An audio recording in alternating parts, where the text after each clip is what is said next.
Innal hamdalillah nahmadallahu subhanahu wa ta'ala wa nashkuruh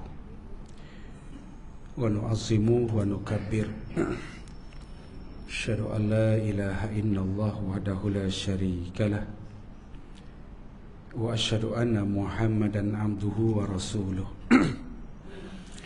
Allahumma salli wa sallim wa barik ala hadzal nabil karim Sayyidina wa nabiyyina wa habibina wa syafi'ina wa maulana Muhammad wa ala alihi wa ashabihi wa man tabi'ahum bil ihsanin ila yaumiddin. Rabbi shrah li sadri wa yassir li amri wa hlul 'uqdatam min lisani yafqahu qawli. Qala Allah Ta'ala, a'udzubillahi minasyaitonir rajim. Rabbana la tuzigh qulubana ba'da idh hadaitana wa hab lana min ladunka rahmah innaka antal wahhab. Shadaqallahul azim. Ya bermaksud, wahai Tuhan kami, janganlah Engkau palingkan hati kami setelah Engkau memberi petunjuk kepada kami, dan kurniakanlah rahmat di sisimu, sesungguhnya Engkau Maha Pemberi. Surah Ali Imran ayat yang ke-8.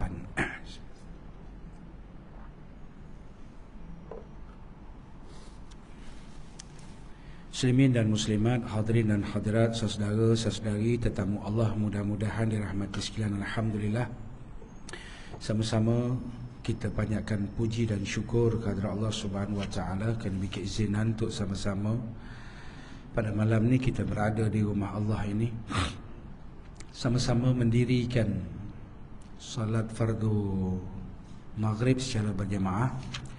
Dan di antara maghrib dan isyak ni untuk sama-sama kita nak mendengar ayat-ayat Allah, hadis Nabi kita Muhammad sallallahu alaihi wasallam, dalam usaha untuk sama-sama kita terus nak mengisi perbekalan kita di atas muka bumi ini. Jadi mudah-mudahan kehadiran kita semua pada malam ni Allah Ta'ala nilai sebagai amalan yang salih, insya-Allah.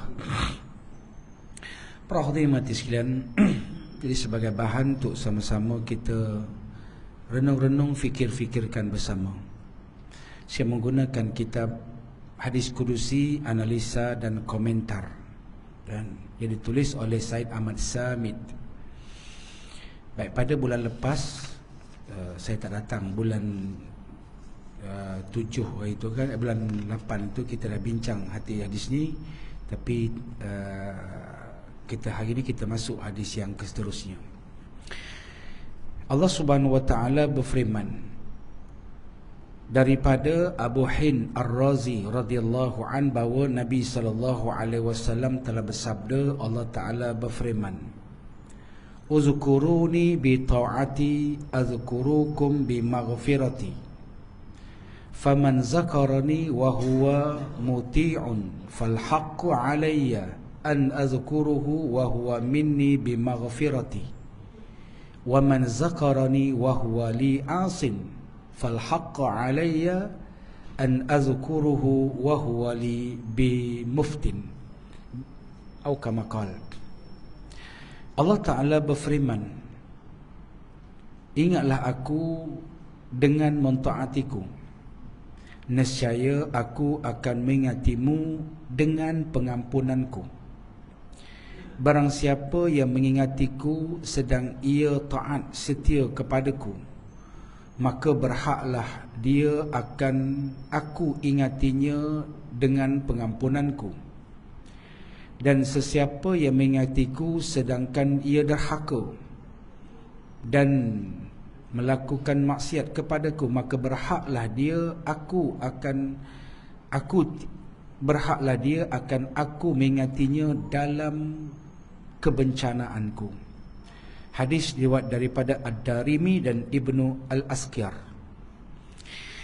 Baik, di antara intipati hadis ini yang kita baca ni, Allah Ta'ala mengingatkan, dan supaya dengan memperingati Allah Ta'ala, yakni dengan melakukan amalan-amalan yang diperintah oleh Allah Ta'ala, sama ada amalan tu amalan yang kita panggil merupakan ibadat jasad, sama ada ibadat roh, sama ada ibadat harta. Kita ada ibadat jasad, ibadat solat kita, itu ibadat jasad kita. Ada ibadat roh, zikir kita. Ada ibadat yang kita panggil jasad kita juga, haji. Ada ibadat harta yang kita panggil zakat, sedekah, infak dan sebagainya. Itulah dalam dikatakan bagaimana nak mengingati Allah Subhanahu wa taala dengan melakukan amalan-amalan yang soleh. Baik, bila kita sebut amalan soleh ni apa dia? Amalan yang dilakukan dengan ikhlas. Bila dikatakan amalan yang ikhlas ni apa dia? Amal soleh. Dan macam mana dikatakan amal soleh yang ikhlas? Iaitulah benda yang tak nampak. Selalu saya ulang sebut, ikhlas ni benda yang tak nampak. Macam tuan-tuan datang malam ni, saya tak tahu tuan-tuan ni ikhlas ke tidak. Senyum pun tak, masam pun tak. Saya pun tak tahu tuan-tuan ikhlas ke tidak. Seorang pun tak tahu ikhlas tak ikhlas ni. Tuan-tuan pun nampak saya berceramah depan ni, tuan-tuan pun tak tahu saya ni ikhlas ke tidak. Tak tahu. Benda yang payah nak uraikan. Jadi itu katakan amal soleh, amal yang dilakukan dengan ikhlas. Baik.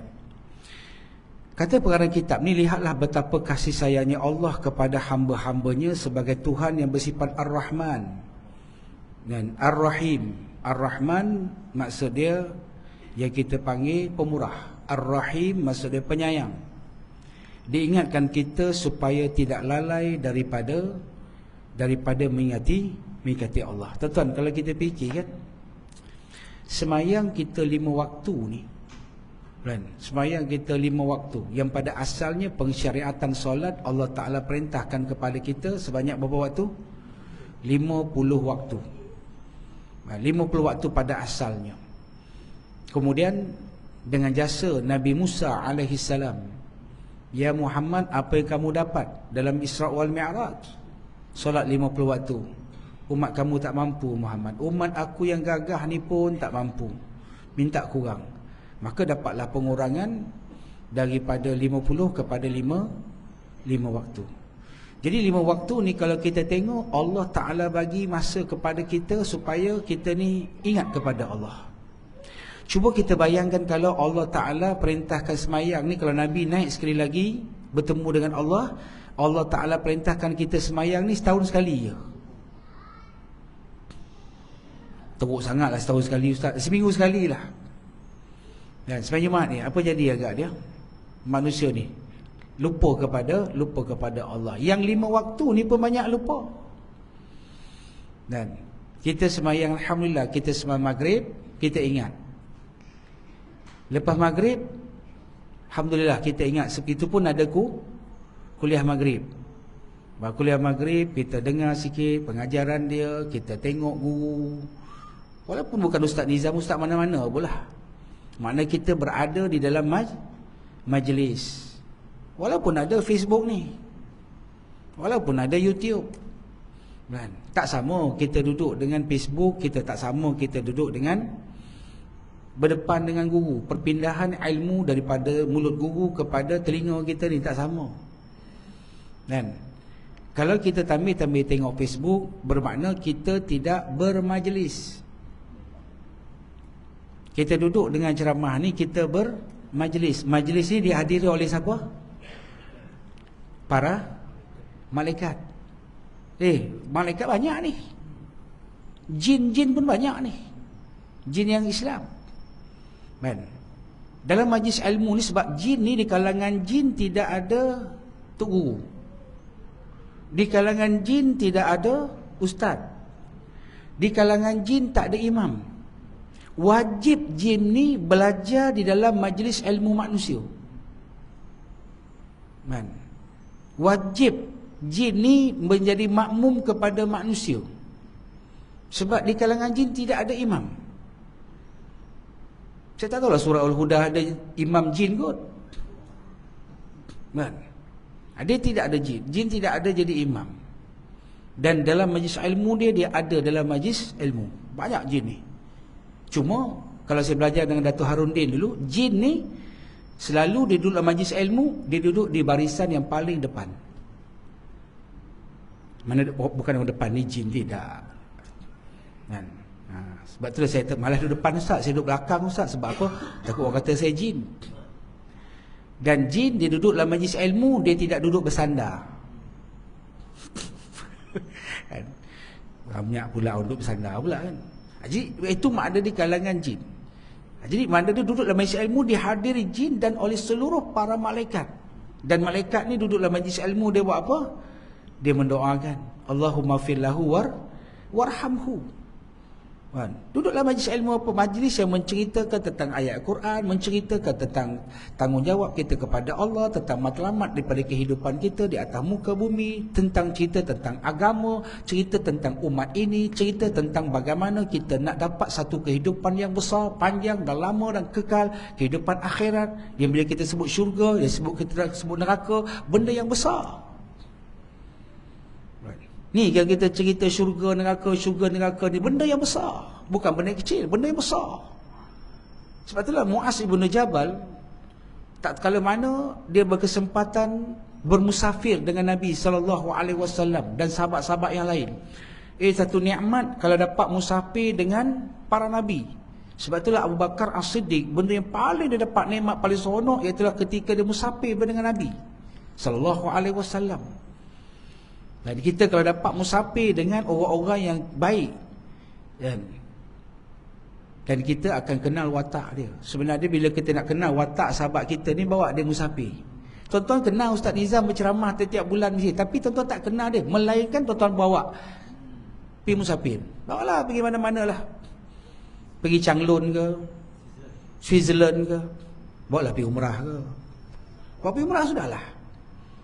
Haji Zul biasa ikut saya pergi umrah. Dia tahu watak saya macam mana. Kan? Ustaz ni dia pentingkan diri dia ke? Jadi kita nak kenal watak sahabat kita ni buat musafir. Ya. Jadi Muaz ibn Jabal ketika dia bersafir dengan Nabi SAW, ada kesempatan dia akan tanya kepada Nabi, ya Rasulullah, apakah satu amalan yang boleh mendekatkan aku dengan syurga dan menjauhkan aku daripada neraka? Apa amalan dia Rasulullah? Rasulullah SAW sebut, ya Muaz, bila sebut syurga, bila sebut neraka, itu satu benda yang besar, bukan benda yang kecil, benda yang besar. Kan? Benda yang Allah Subhanahu Wa Taala nak sediakan kepada hamba-hamba dia yang ikhlas. Allah Ta'ala nak sediakan bagaimana ganjaran pahala untuk orang yang menjadi penghuni syurga. Allah Ta'ala nak elakkan daripada manusia ni jadi penghuni neraka. Ini satu benda yang sangat penting. Sehingga kan bagaimana, ya Rasulullah, benda tu penting. Bagaimana aku nak supaya syurga itu menjadi milik aku ya Rasulullah.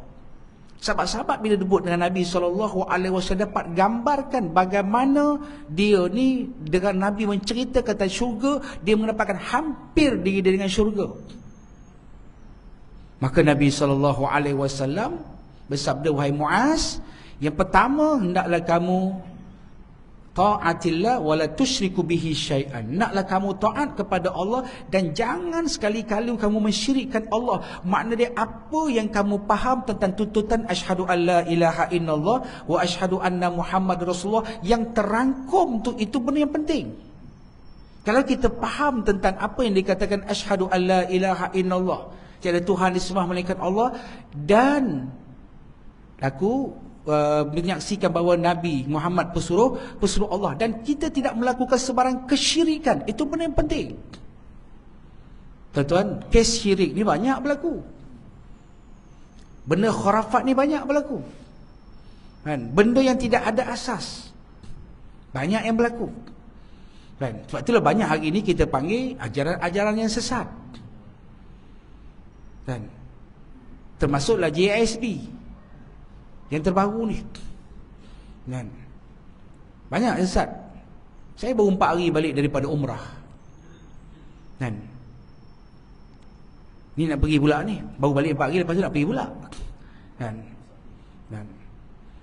Jadi bila pergi di tempat-tempat, dia kata, Ustaz, pasal apa jemaah-jemaah? Jelas setiap kali saya buat jemaah umrah ni, setiap kali jemaah yang berlainan, bukan jemaah yang sama. Ustaz, pasal apa dia tulis nama dekat Jabal Rahmah tu, Ustaz? Dia tulis nama dekat bukit ke Arafah tu. Kan? Arafah tu kita panggil Masya'il Haram. Masya'il Haram ni makna dia tempat yang kita buat haji kan. Dia Masya'il Haram ni ada 2. Satu, Masya'il Haram duduk di tanah haram. Dua Masya'il Haram duduk tanah haram. Satu, Masya'il Haram duduk tanah halal. Masya'il Haram yang dipanggil duduk tanah halal, nama dia Arafah. Masya'il Haram yang duduk di tanah haram, nama dia Muzdalifah dan Mina. Orang buat haji dia tahu lah ni. Kau tahu tak ingat dah pergi haji itu? Ingat ke lagi Masya'il Haram ni? Entahlah Ustaz, lama dah tak pergi haji balik tu. Kena pergi sekali balik kan. Haji mai tu, Masya'il Haram. Kan? Ada seorang baru ni, dia jemaah tanya saya, Ustaz, boleh tak tunjuk ke saya dekat mana Masya'il Haram ni, Ustaz? Dia dalam masa tu lepas tawaf. Dekat mana Masya'il Haram, Ustaz? Saya kata Masya'il Haram ada di sini. Hari tu Ustaz tu cakap Masya'il Haram dekat sini. Saya kata kat mana Masya'il Haram? Dia kata dalam Masjid Haram tu ada tempat Masya'il Haram. Dah, Masya'il Haram ni ada di Arafah, Mina dan Muzdalifah.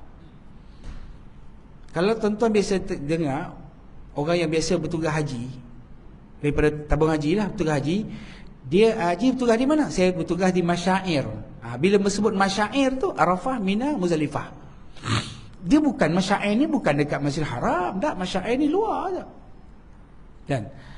Jadi itu katakan bagaimana gambaran Allah Subhanahu Wa Taala nak bagi itu. Contohlah kita tengok Masya'il Haram. Tak apalah kita cerita tentang bagaimana Muaz tadi, cerita tentang bagaimana manusia ni jangan sekali-kali menyemutukan Allah. Jadi banyak benda-benda dia tulis nama sana, tulis nama sini. Saya biasa tanya, ada sekali pergi, dia tulis nama dekat tempat kelahiran Nabi. Dan tempat kelahiran Nabi itu sekarang ni dijadikan library. Di rumah mana? Nabi kan sallallahu alaihi wasallam lahir di rumah Abu Talib. Dan bukan di rumah Abdul Muttalib, bukan rumah datuk dia, rumah pak saudara dia. Dan sekarang tempat tu bangunan semua dah runtuhkan, kecuali tempat tu tak boleh dirobohkan. Bila datang ejen tolak mati. Orang yang menjadi tolak tu pening lah apa. Sampai hari ni kawasan tu tak boleh dirobohkan. Dan dijadikan library. Sampai hari ni ada library. Dekat tepi-tepi library tu banyaklah kita ceritalah di tempat Nabi dilahirkan. Jadi adalah di kalangan-kalangan orang-orang ni tulis nama. Saya bisa tanya seorang orang Indonesia. Saya kata, Pak, Ibu, kenapa tulis nama di sini? Kata, ini tempat library ni. Pasal apa tulis nama? Ini tempat maulid Nabi. Habis pasal apa tulis nama? Supaya nama ni hantar terlebih dahulu ke syurga. Saya masuk kemudian. Kata, nang butinang kui butikui betul. Mana dapat ajaran kita pun tak tahu. Itu ajaran yang khurafat. Kan? Perkara-perkara yang banyak, perkara-perkara khurafat yang berlaku. Jadi benda yang menyebabkan manusia syirik kepada Allah naklah kamu jauhkan, wahai Muaz bin Jabal. Kamu pegang sungguh-sungguh apa yang kita katakan, asyhadu alla ilaha illallah, aku bersaksi tiada Tuhan disembah melainkan Allah, dan Muhammad itu pesuruh Allah. Pegang sungguh-sungguh. Satu. Yang kedua, kata Nabi sallallahu alaihi wasallam, wa tuqimus salah. Wa tuqimus salah, dirikan betul-betul solat ini. Kan? Supaya solat yang didirikan dengan sempurna, dia mampu mencegah manusia daripada perbuatan keji dan mungkar. Tetapi satu benda ataupun satu amalan yang Allah Ta'ala letakkan tinggi di sisi Allah, mulia di sisi Allah, amalan solat. Sebab itu Allah Ta'ala perintahkan solat ni, Nabi dijemput. Pentingnya solat. Kalau kita faham, Nabi terima ibadat solat tu direct dengan Allah. Allah Ta'ala perintah zakat, cukup turun ayatnya. Allah perintah buat haji, turun ayat. Allah Ta'ala perintahkan kita puasa cukup turun ayat. Tapi tang solat, direct Allah Ta'ala panggil Nabi kita Muhammad sallallahu alaihi wasallam. Ini makna daripada hadis Nabi sallallahu alaihi wasallam sabda, innama masalus salatu fid din kama sali ra'si fil jasad. Kedudukan semayang dalam agama kita ni sama seperti kedudukan kepala dalam tubuh badan manusia. Tuan-tuan tak ada tangan boleh hidup tak? Tak ada kaki boleh hidup tak? Boleh. Tak ada telinga boleh hidup tak? Boleh. Tak ada gigi boleh hidup tak? Ramai tak ada gigi ni kan? Boleh kan? Tuan-tuan tak ada kepala boleh hidup tak? Hidup juga. Itu mungkin keturunan Pontianak. Kan? Ada cerita tentang bagaimana solat tu mana penting. Jaga seperti sebadaya mungkin buat solat ni. Dan sampaikan kalau kita tu al-farqu dalam hadis lain-lain, al-farqu bainan muslim wal kafir tarkus salah. Beza orang Islam dengan orang kafir meninggalkan solat. Al-farqu makna dia beza orang Islam dengan orang kafir. Tuan-tuan, kalau kita nak nisbahkan orang tak sembahyang ni ramai tak? Ramai tuan-tuan. Termasuk Seksyen 19 dan Seksyen 19 yang ada di atas dunia ni. Ramai orang tak sembahyang tak? Ramai. Itu yang kedua, makna dia benda yang besar. Syurga neraka ni benda yang besar. Yang ketiga dia kata wa'ita izzakah. Kamu Allah Ta'ala bagi lebihan harta, sedaya upaya keluarkan zakat. Sebab zakat ni ataupun duit yang kamu miliki sebenarnya bukan duit kamu. Duit harta yang kamu miliki ini harta kepada orang-orang yang Allah Ta'ala telah tetapkan baginya, ialah kita panggil asnam dan zakat. Dan banyak orang yang hari ni, saya ingat dulu satu hari saya jumpa Ustaz Uda Kasim. Masa tu dia bertugas dengan pusat zakat.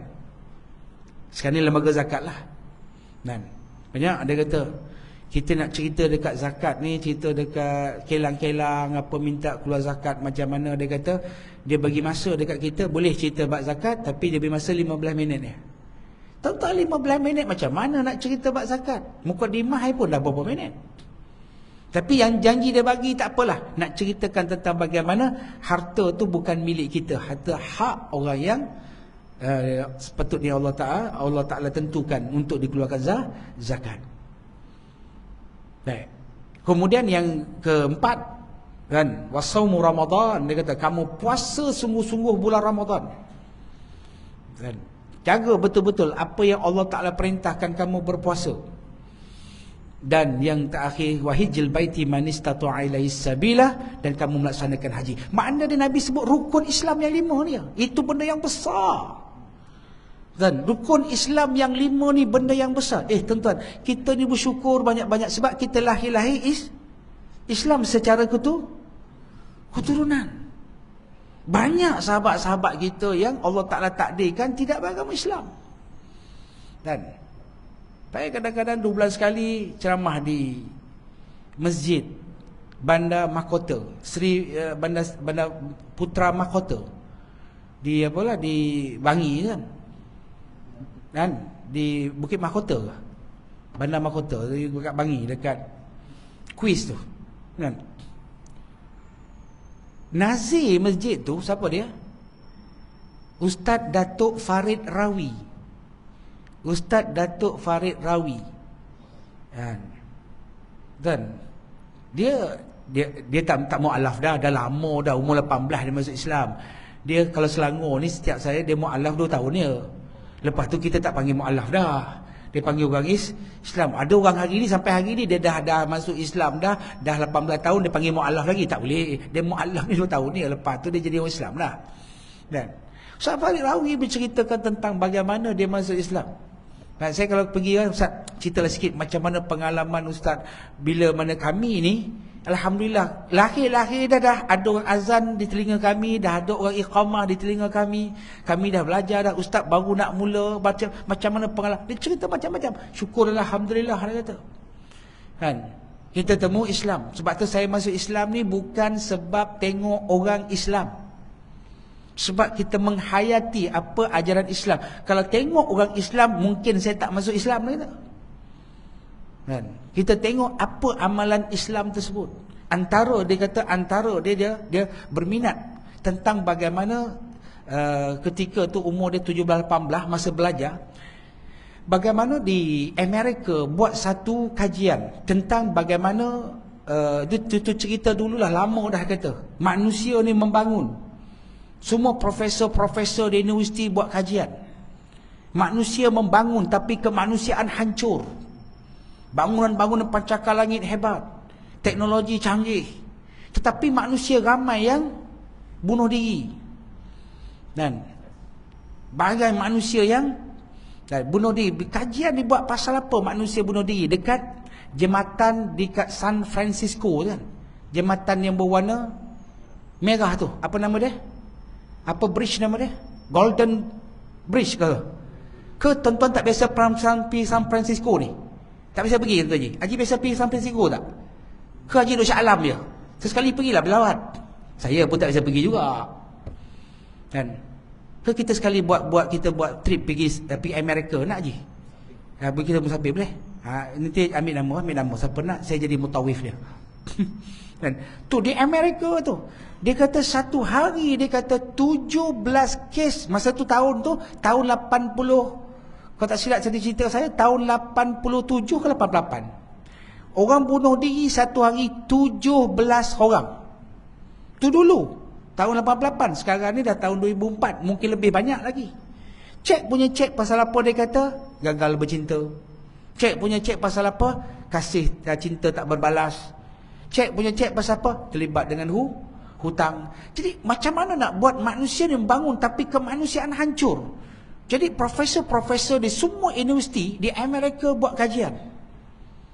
Dan dia kata akhirnya daripada kajian-kajian ini buat dapati macam mana solution dia untuk kita nak supaya jangan ada orang bunuh diri lagi ni. Nak tak nak, dia kata kita kena kembali kepada agama. Persoalan dia, agama mana nak kembali? Nak kembali kepada agama Kristian. Agama Kristian dia kata hidup, dia punya padri dia hanya minta pertolongan orang. Tetapi biasa tengok padri kan, padri duduk di gereja, orang datang minta tolong, father minta doa, orang bagi duit ke dia, yang tu dia hidup dia tak sesuai. Dia padri tak bekerja, dan padri sampai hari ni tak menikah. Tengok padri Kristian menikah tak? Tak menikah. Kalau Bahai nama dia kan, ataupun kita punya bishop Yahudi menikah kan. Dia Yahudi fahaman dia tak menikah, dia punya father dia tak menikah. Kita orang Islam tu imam nikah tak? Nikah. Kadang-kadang menikah sampai pandai-pandai lawak cakap 4. Marah tu imam kat saya nanti. Jadi makna nak ceritakan tak sesuai. Apa itu nak kembali kepada agama Yahudi? Tak boleh, sebab agama Yahudi dia mementingkan bangsa dia. Habis itu nak kembali kepada agama Buddha, lagi tak sesuai. Pakai kain ihram warna merah, selipar pun tak pakai, jalan buat tu burung. Tak sesuai. Habis itu kita kembali kepada agama Hindu, lagi tak sesuai. Kan? Hindu pakai kain tu ya, duduk dekat manggala tu ya. Kan? Tu Hindu tak? Dan Hindu dia duduk di kuil dia. Suspenda pun tak pakai. Dan sekali saya ceramah kuliah muslimat, Ustaz tengok ke Hindu tak pakai suspenda tu. Tak sesuai. Jadi nak kembali kepada Islam, dia kata bila sebut Islam, dia dah mentaliti dia dah disebut dah. Bila sebut Islam, Tayloris, ganas. Itulah dia fobia, Islamofobia kan. Sampai hari ni. Sampai hari ni. Sahabat saya dia menemani isteri dia belajar di Amerika. Jadi ustaz, teman isteri dia. Isteri dia buat PhD di Amerika. Kemudian dia cuti tanpa gaji. Pergi teman isteri dia. Tapi dia orang ada knowledge agama. Dan bahasa Inggeris pun alhamdulillah pandai. Kemudian berceramah pun pandai. Bila sampai di Amerika, dia duduk dengan masjid. Kebetulan dia dekat masjid tu ada tengok dia ni ada kepakaran kebolehan. Dia minta supaya membaca khutbah Jumaat dalam bahasa Inggeris. Dia buatlah. Masa baca khutbah Jumaat tu, polis ada di keliling galang ni. Boleh baca khutbah tapi jangan sebut bab jihad. Sebut jihad dia di satu pandangan yang cukup negatif yang berlaku di Amerika. Tak boleh sebut jihad. Walladzina jahadu, tak boleh sebut jihad. Sesungguhnya orang-orang yang berjihad di jalan Allah, tak boleh. Kan? Ada cerita lah tentang sembahyang sunat.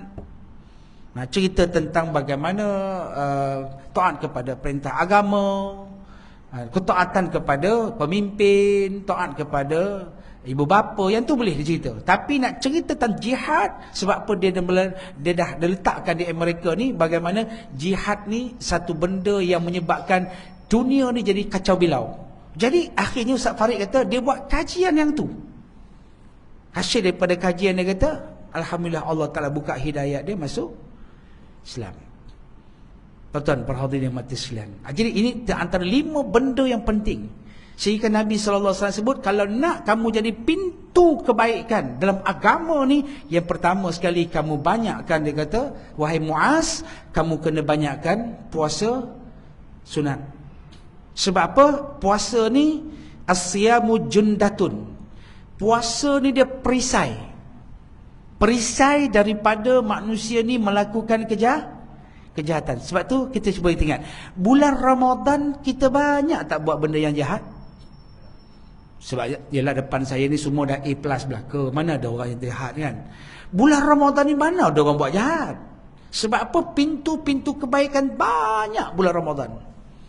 Dan kita boleh baca Quran, kita mudah bersedekah, kita mudah untuk buat apa benda kebajikan-kebajikan. Sebab apa? Kita ada perisai.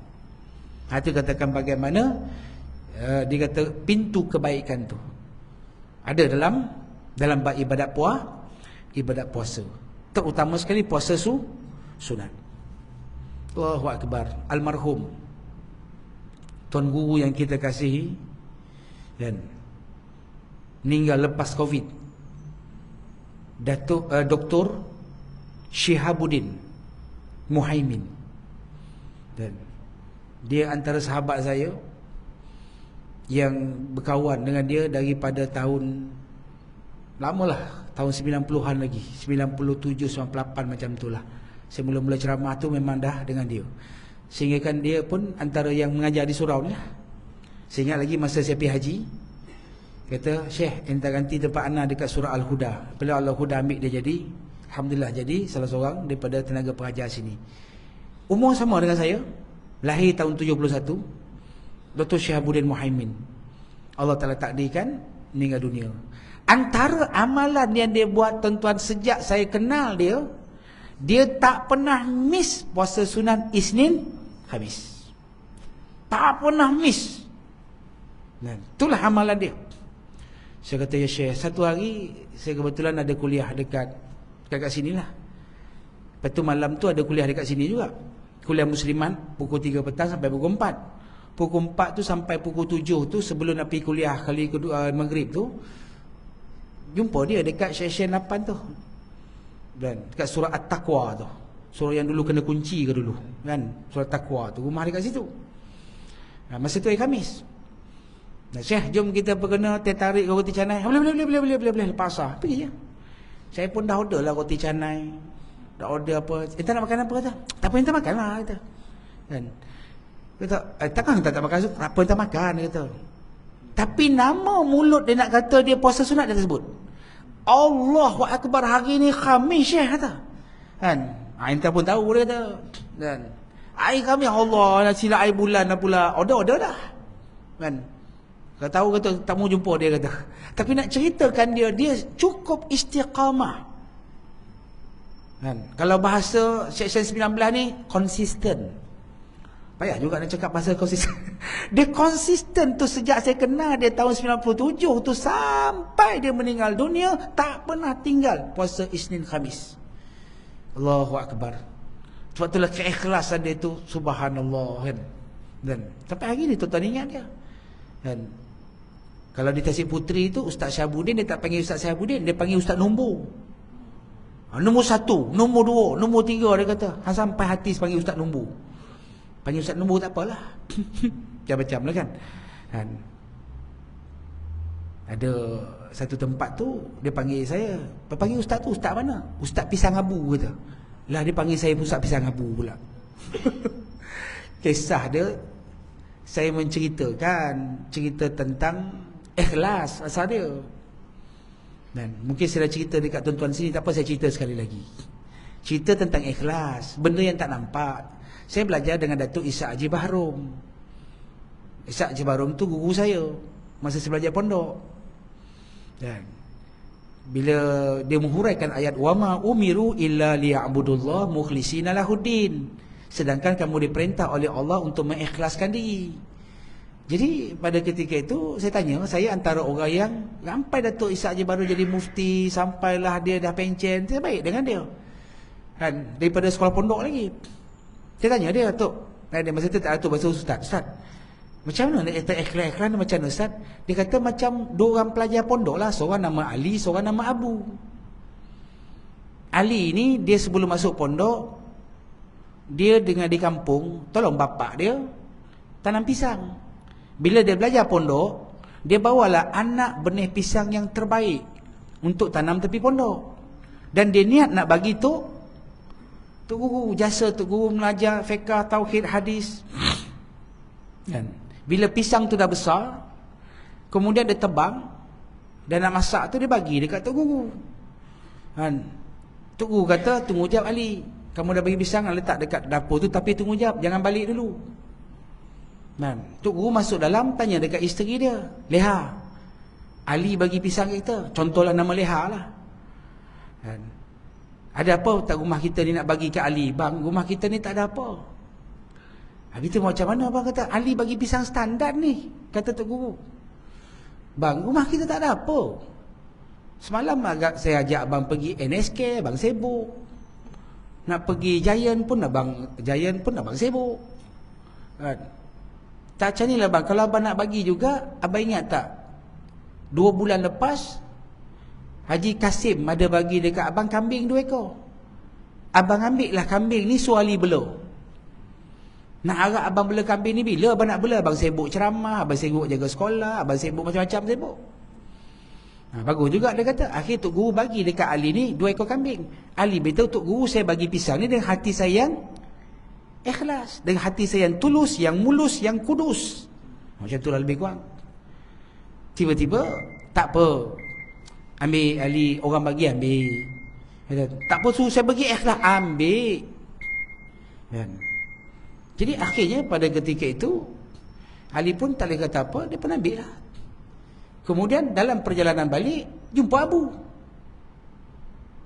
Li, daripada mana? Dia rumah Tok Guru. Buat apa? Saja ambil bagi pisang. Aku tengok kambing ni bukan kambing Tok Guru. Ya, kambing Tok Guru. Aku bagi pisang, Tok Guru bagi kambing. Abu pun terfikir, kalau Ali bagi pisang dapat kambing, aku nak bagi apa Tok Guru? Dia pun pergi pasar malam, jumpa durian 2 biji, bagi Tok Guru. Dalam kepala dia, Ali bagi pisang dapat kambing, aku bagi durian, kurang-kurang dapat lembu. Pergi rumah Tok Guru, akhirnya bagi Tok Guru, dia saya ada durian 2 biji. Tok Guru suka makan durian. Letak dalam dapur tu Ali. Kemudian tanya isteri dia, Abu pula bagi durian, kita nak bagi apa? Bang, rumah kita tak ada apa bang. Habis tu macam mana dia kata? Azan lah pula dah. Tergantung lah cerita ni kan. Kita sambung bulan depan.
Subhanaka la ilma lana illa ma 'allamtana innaka antal alimul hakim.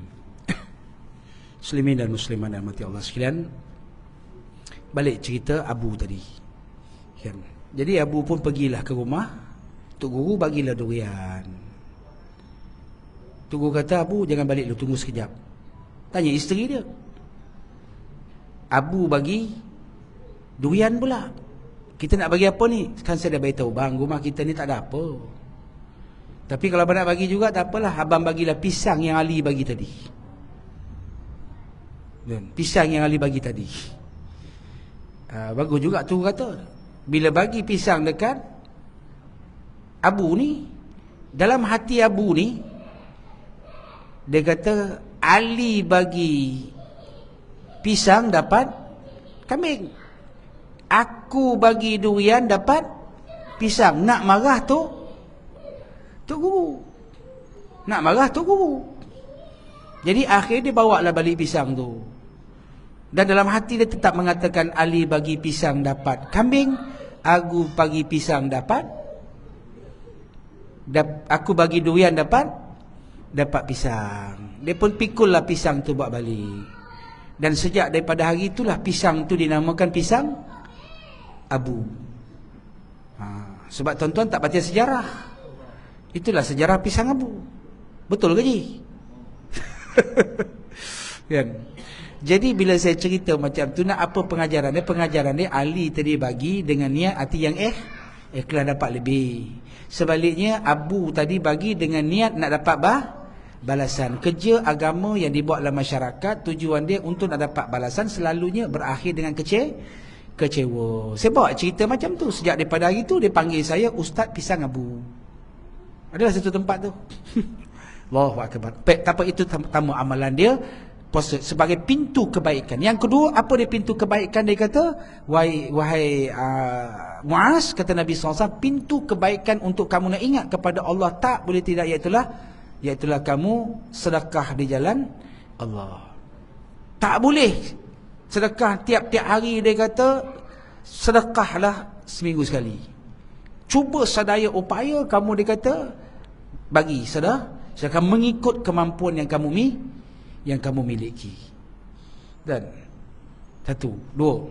Dan yang ketiga, iaitulah qiyamul lail, salatul lail, semayang malam.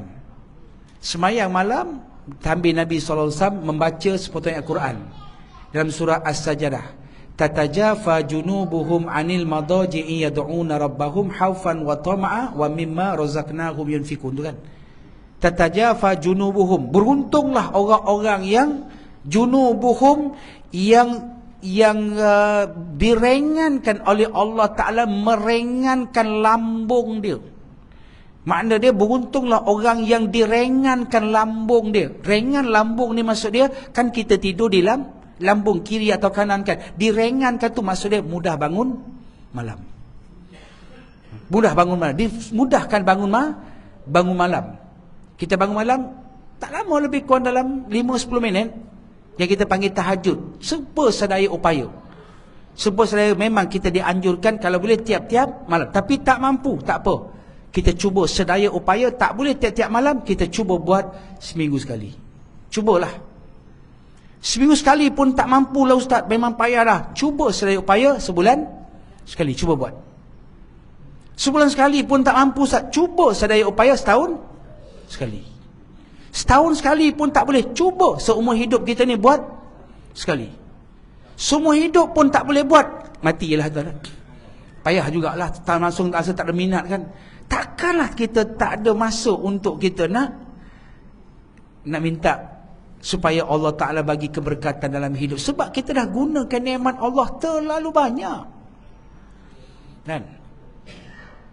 Banyak sangat nikmat yang Allah Ta'ala bagi kepada kita. Takkan sikit pun kita tak boleh nak buat.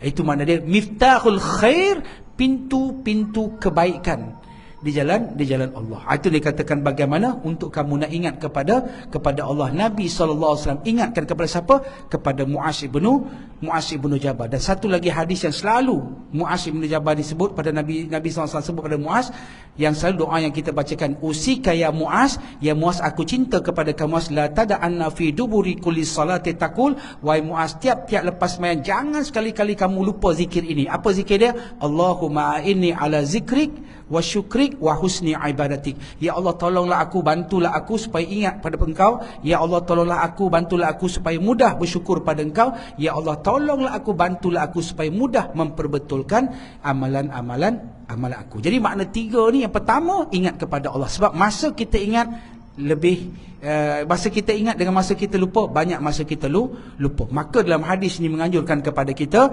supaya bila manusia ingat kepadaku dalam mentaati aku, nescaya aku akan mengingatinya dan aku bagi pengampunan dosa. Jadi mudah-mudahan kita termasuk dalam golongan orang yang ingat kepada Allah dan mendapat pengampunan dosa daripada Allah Subhanahu wa taala. Ada sambungan hadis ni, insya-Allah kita akan sambung pada pertemuan yang akan datang. Saya rasa bulan depan saya tak boleh datang kot, ada di Tanah Suci. Kita sambunglah bulan 12 insya-Allah. Jadi mudah-mudahan apa kita kongsikan ada manfaat insya-Allah taala, tekas satu kurang kelemahan di sesi. Terima kasih atas segala perhatian. Mohon maaf atas segala kekurangan. Usikum wa nafsi bi taqwallah. Aqulu qawli hadza astaghfirullahalazim li lakum. A'udzubillahi minasyaitonir rajim. Bismillahirrahmanirrahim. Alhamdulillahirabbil alamin wal 'aqibatu lil muttaqin wala 'udwana illa 'alal zalimin. Radina billahi rabban wa bil islam madina nabi Muhammadin nabiy wa rasulan. Allahumma faqihna fid din wa 'allimna ta'wina siratal mustaqim. Allahumma arinal haqqo haqqan warzuqna ittiba'ahu wa arinal batilan batilan warzuqna ijtinabah. Allahumma jam'ana hadza jam'al marhuma tafarraqna min ba'di tafarruqa ma'suma. Sallallahu alaihi wasallam Muhammad wa alihi washabihi wa barik wa sallam. Alhamdulillahirabbil alamin. Assalamualaikum warahmatullahi wabarakatuh.